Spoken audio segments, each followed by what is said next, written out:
Sveiki, sugrįžę vėl į mano butą. Kadangi aš šią savaitę biškį susižeidžiau, nu, daugiau aš mano riešus sužeidžiau, kai per intensyviai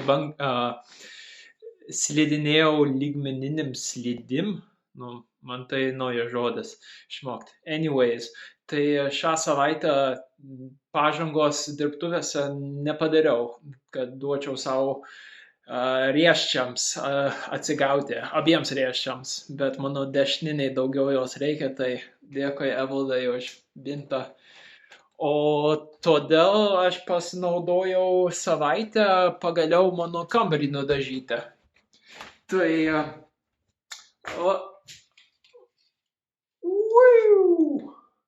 nupirkau šitas spalvas lapkritį. Tai biškį atidėjau, tai galvoju dabar puikus laikas. Tai galvoju pristatysiu daugiau apie savo projektą. Aš daugumą mano informacijos gaunu iš tos knygos. Šitas Ben La iš Anglijos, ten daug daugiau praplitę šitoks statybos būdas. Ir čia kaip atrodys karkasas iš esmės namo.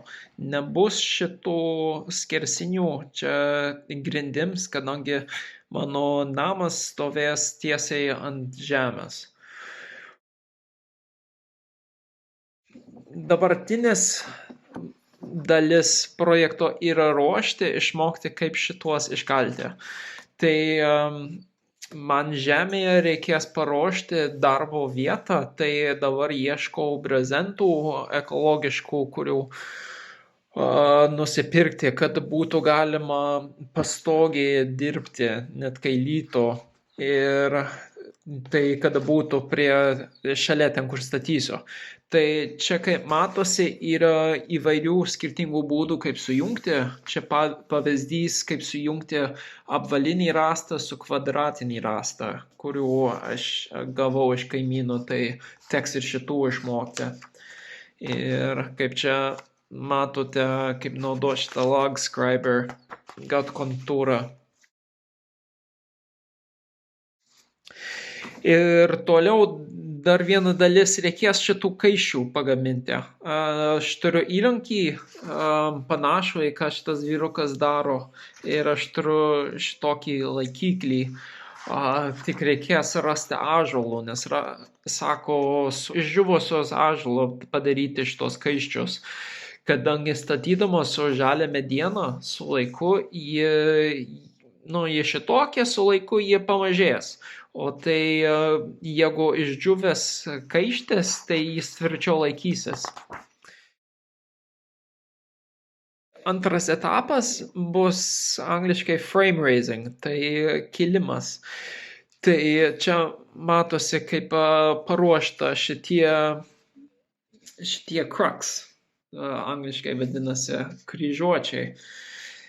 Ir tai čia bus etapas su vinču ir čia daugiausia pagalbos reikės. Čia rekomenduoja, kad būtų 8 žmonės.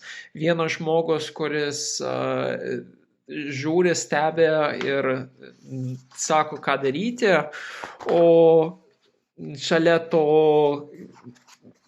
2 žmonės prie kiekvienos kojos ir tie, kurie padeda tempti virves. O po to, kai jau stovi tas pagrindinis, galim sakyti, gegnes, tada dedam tos sienų rąstus. Šitie tie sienų rąstai ir jie padės laikyti šitos skersinius, ant kurio pačios gegnės eis. Dar pamiršau, labai svarbus etapas yra pastatyti, įdiegti šitos skersinius, angliškai windbraces, tai vėjo tvirtinimo laikikliai. Tai duoda papildomo stabilumo, ypač kai daugiau svorio stovės ant nuo gegnių ir taip toliau. Tai reikės pasigaminti šitokių šablonų, kurie padeda pamatuoti, kaip kur nupjauti. Po to sekanti sudėtinga dalis bus stogą paruošti. Kadangi čia su apvaliniais rąstais, tai vienas galas bus žemesnis už kito. Tai reikės kažkiek matematikos pamatuoti nemažai ir jas sudėti. Tai čia jie naudoja šitą rąstą čia, kad laikytųsi tiesiai per visą. Čia tik tai matau pavyzdžių su, jau supjaustyta mediena, tai aš tebeieškau įvairių kitokių alternatyvų, kaip su apvaliais rąstais. Galbūt jei būtų du trumpesni rąstai, vienas virš kito ir tada jie būtų sujungti, kad gautų tą aukštį, kuris čia matomas. Bet aš jau daugiau rūpinsiuos apie tai, kai jau artės problema. Aš jau pasidžiaugsiu, kai stovės kažkas. Po to liks darbas su kalte. Aš tai darysiu su skiedrais. Čia irgi bus nemažai darbo. O po to bus šiaudinis molinukas. Tai panašu į šitą su molio iš abiejų pusių. O dabar galiu pristatyti, kaip atrodys pats namukas taip toli. Čia pristatau namo karkasą. Tai kadangi aš čia planavau, pradėjau statyti pagal pavyzdį, kurį mačiau knygoje, tai šičia dar nerodo kokių variantų galbūt atrasiu su apvaliniais rąstais dėl gegnių. Tačiau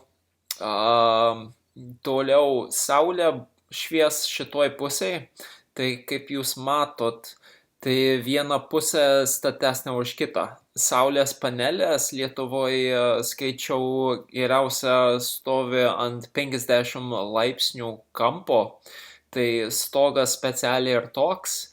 Originaliai namas buvo planas būt apvalus stogas, bet tai visas pasikeitė, kai supratau, tai nelabai išeina su saulės panelėm.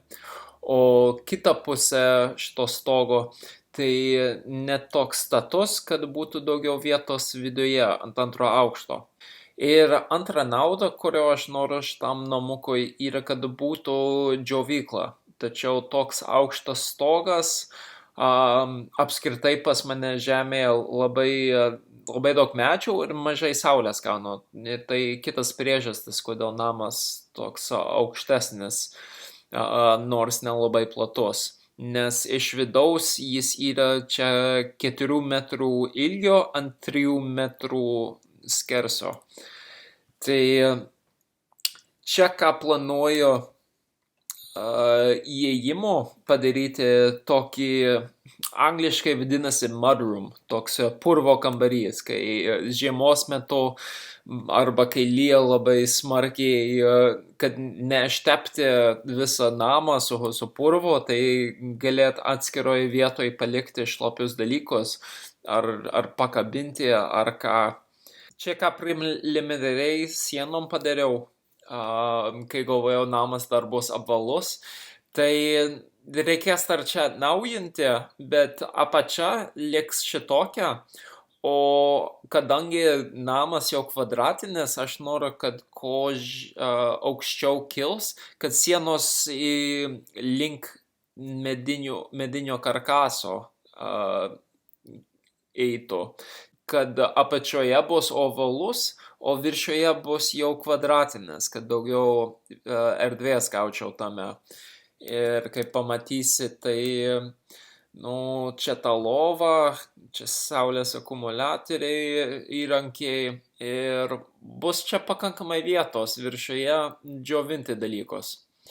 O biškį čia viduje pažiūrim, tai planas padaryti rocket stove, tai raketinis pečius lietuviškai gal vadintųsi.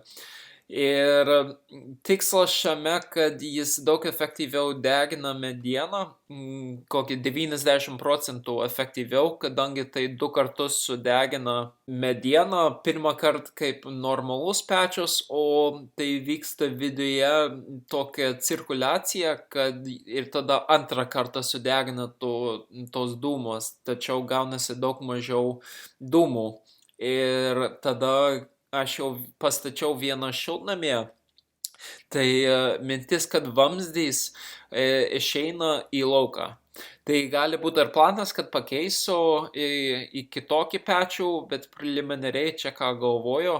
Ir norėčiau padaryti, kad laiptai būtų čia sujungta su pečium į viršų.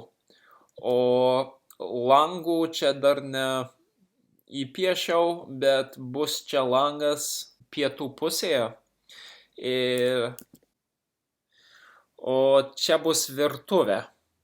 Tai vakarauklė gali būti čia mažas langukas, bet tai būtų tik tai daug grožio pamatyti, kadangi šiaurės pusės tai daugiau išleidžia šilumos. O čia, kad būtų kur maistą pagaminti, tai idealiausiai ieškau būtų, kad pečius maistą gaminti būtų tas pats, kuris ir šildytų namą, kad nereikėtų gazo atsigabenti.